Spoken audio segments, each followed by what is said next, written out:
E-travel registration para sa mga foreigner.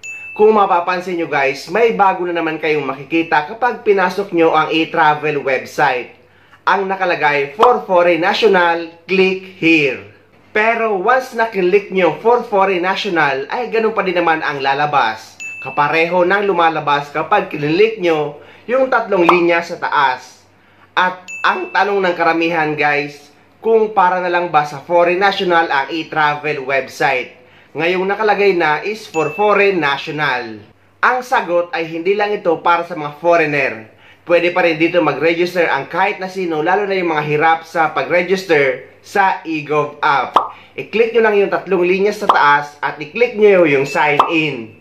Sa mga foreigner at mga Pilipino na gumagamit na ng foreign passport sa pag-travel at yun na ang tinatatakan sa immigration, ay required lang kayo mag-register sa e-travel arrival card.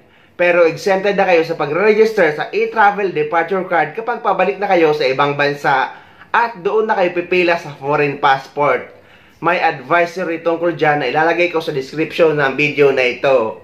Pero sa mga naka-dual citizen na Philippine passport pa rin ang gamit sa pag-travel, ay pareho kayo required mag-register sa e-travel arrival card pa uwi sa Pilipinas at e-travel departure card kapag pabalik na kayo sa ibang bansa. Sa mga walang idea kung paano mag-register ng e-travel arrival card at departure card gamit ang e-travel website o kaya naman ang eGov app, ay meron akong parehong video tutorial ng mga yan na ilalagay ko sa description ng video na ito para may guide kayo at para hindi kayo malito. Ang tanong naman ng karamihan at kinakalito ng iba, na kung kailangan pa daw ba mag-register at mag-login sa eGov app at sa e-travel website. Ang sagot guys ay kung saan kayo makapag-register ng inyong e-travel ay okay na yan. Hindi naman kailangan na sabay kayo mag-register sa eGov app at sa e-travel website.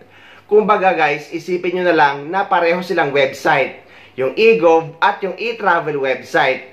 So nasa sa inyo kung saan kayo makakapag-register at okay na yan. Pero pwede pa rin kayo mag-register at mag-download sa eGov app kahit nakapag-register na kayo sa e-travel website dahil hindi lang naman para sa e-travel ang purpose ng eGov app. Marami pa kagaya ng mga government transaction sa Pilipinas. So, bisitahin nyo lang ang description ng video na ito at doon ko ilalagay ang mga video tutorial ng pag-register sa e-travel. Ayun guys, sana may nakuha kayong idea at sana nakatulong ang video na ito sa inyo. At sa mga hindi pa dyan nakasubscribe sa channel ko, please don't forget to subscribe my YouTube channel and please click the notification bell para lagi kayong updated sa mga upcoming videos na gagawin ko tungkol sa mga updates sa ating mga OFW. Mula dito sa Dubai, maraming salamat. See you next time.